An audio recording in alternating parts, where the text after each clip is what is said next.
Halo Sobat Kawan, ketemu lagi bersama Kak Awan yang pada kesempatan ini akan menemani malam minggu kalian dengan membacakan curhatan-curhatan dari Sobat Kak Awan dalam program Teman Curhat.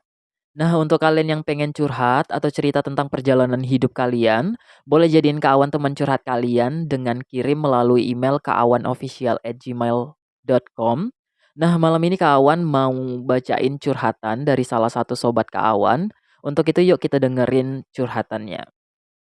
Halo kawan, perkenalkan nama aku Ani. Halo Ani.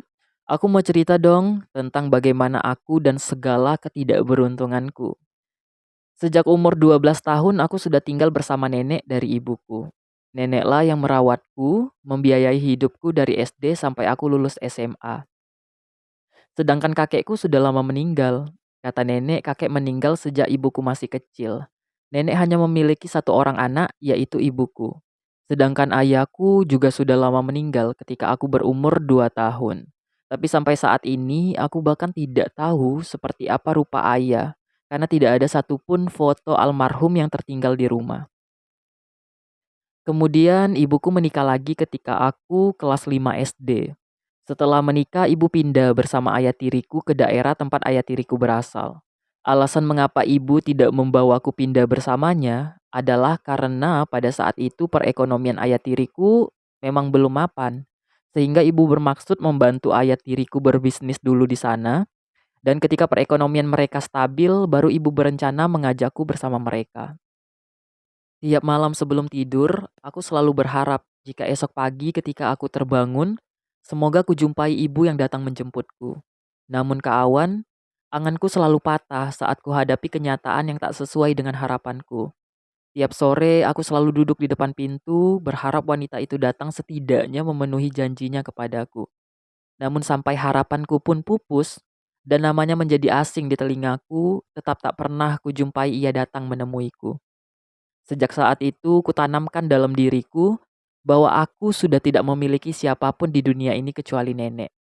Nenek adalah sumber kekuatanku. Ia bekerja keras untuk memenuhi segala kebutuhanku dan juga membiayai sekolahku. Sebenarnya sejak SMP, aku sudah mulai bekerja membantu nenek memenuhi kebutuhan hidup kami. Aku bekerja bantu-bantu di warung bakso pada malam hari. Sehingga tak jarang setiap jam istirahat sekolah aku selalu tertidur di kelas. Sejujurnya aku bukanlah murid yang memiliki prestasi yang bagus di sekolah. Aku bukan murid yang selalu dieluh-eluhkan oleh guru karena kepintarannya. Nilaiku biasa-biasa saja. Bahkan aku selalu tak masuk 10 besar. Namun aku selalu berusaha belajar yang giat karena aku berharap bisa melanjutkan pendidikan yang lebih tinggi dan membuat nenek bangga. Namun ternyata hidupku tidak seberuntung itu. Ketika tamat SMA, aku tidak bisa melanjutkan pendidikan ke jenjang universitas dikarenakan aku tidak memiliki biaya dan nilaiku pun tidak memenuhi standar untuk mendapatkan beasiswa. Terlepas dari kekecewaan yang aku rasakan pada saat itu, sebenarnya aku sudah mulai terbiasa dengan ketidakberuntunganku dalam hidup. Sejak sekolah, sebenarnya aku tidak memiliki seorang teman pun. Menjadi korban bully adalah hal biasa yang setiap hari aku alami. Dikatain miskin, gak punya orang tua, jelek, gendut, hitam, bau. Seakan-akan itu membuatku kebal dengan perkataan-perkataan kasar yang dilontarkan kepadaku. Pernah sekali aku melawan ketika mereka menyebut bahwa aku adalah anak haram karena tidak diinginkan oleh ibuku. Seakan perasaan kesal yang kupendam selama ini tiba-tiba meledak menjadi amarah yang tidak dapat kubendung. Kulempar tas dan seluruh buku yang ada di mejaku ke arah mereka sebagai bentuk pemberontakanku. Setidaknya agar mereka tahu, anak yang sering mereka bully ini juga memiliki hati dan aku ingin mereka mengerti tidak ada seorang pun yang ingin berada di posisiku saat ini. Namun justru aku salah. Mereka menjadi lebih kasar kepadaku. Mereka mengambil tas dan bukuku serta dengan sengaja mereka mencampakkannya ke dalam tong sampah. Tak henti sampai di situ. Mereka juga menarik sepatuku dan melemparnya keluar pagar sekolah. Sepanjang jalan aku menangis terisak-isak ke awan.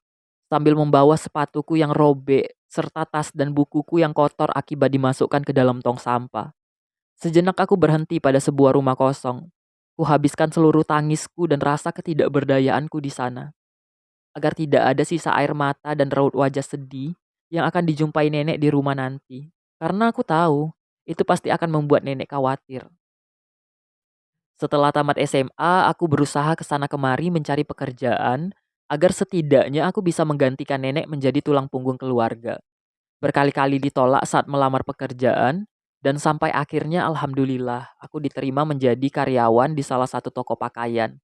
Walaupun gajinya tidak banyak, namun aku senang karena di sana untuk pertama kalinya aku merasa memiliki teman. Dia itu adalah orang baik yang pernah aku temui dalam hidupku. Dia sangat perhatian. Kadang dia suka membelikanku makanan ketika aku sibuk bekerja dan lupa makan. Ketika aku sakit, dia selalu perhatian menanyai kabarku. Bahkan tak jarang dia memberikan aku vitamin agar kondisi tubuhku tetap fit setelah bekerja.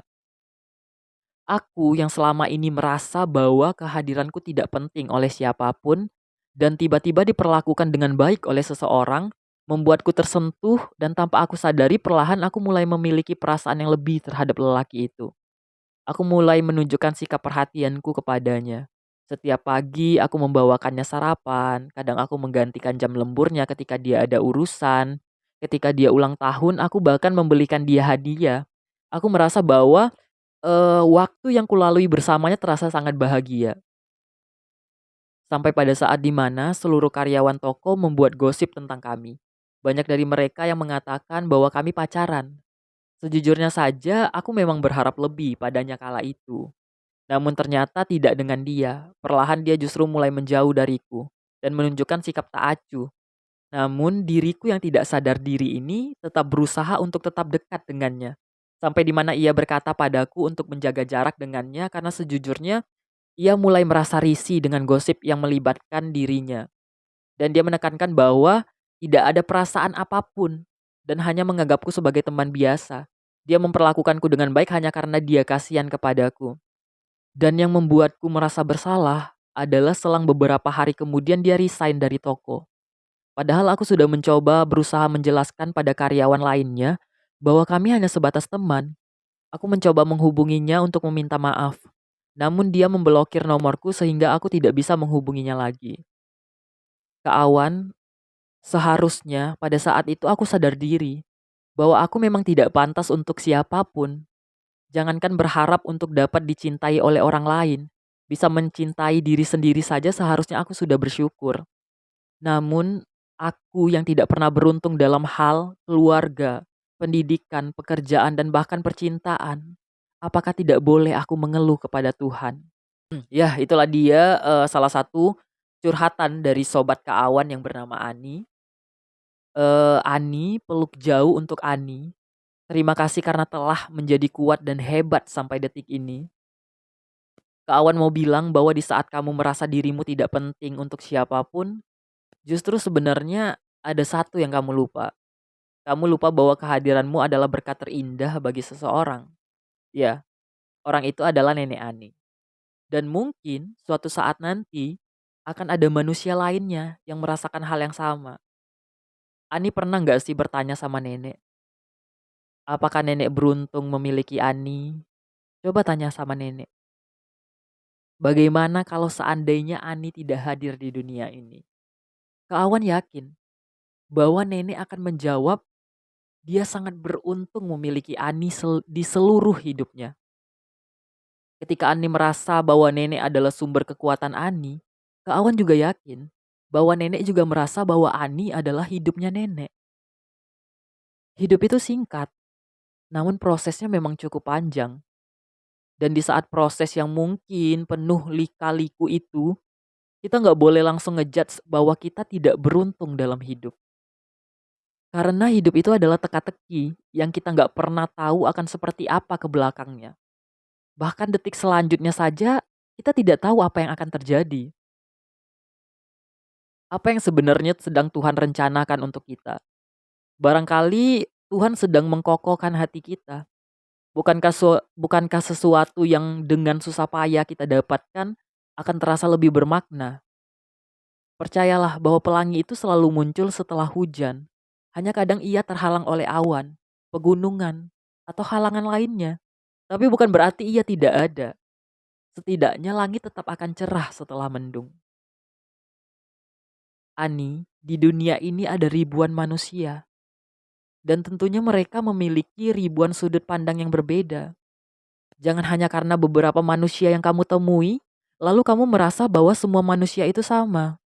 Percayalah, pasti akan ada yang melihat dirimu secara berbeda, merasa bahwa kamu sempurna dan layak untuk dicintai. Terlepas dari itu semua, kamu adalah sosok yang memiliki hati yang baik dan jiwa yang kuat. Pengalaman telah menempamu menjadi hebat. Sosok sepertimu akan selalu beruntung bagi yang memilikinya. Kak Awan tadi sempat coret-coret dikit.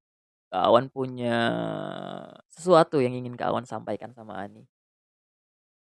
Untukmu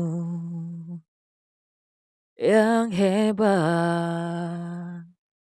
walau kadang tangismu tak terhenti. Untukmu yang kuat, walau kadang batinmu selalu merapu. Namun engkau mampu bangkit setelah terjatuh. Bukankah itu karena Tuhan sedang memelukmu? Hahaha. Semoga Ani semakin semangat mendengarkan suara Kak Awan yang fales. Tapi nggak apa-apa, yang penting Ani terhibur dan bahagia. Ingat bahwa Ani tidak sendiri. Kak Awan dan seluruh sobat Kak Awan akan selalu mendoakan Ani dimanapun Ani berada. Karena kamu sempurna dan layak untuk bahagia. Oke, sobat-sobat Kak Awan sekalian, sampai jumpa di program teman curhat berikutnya. Dadah.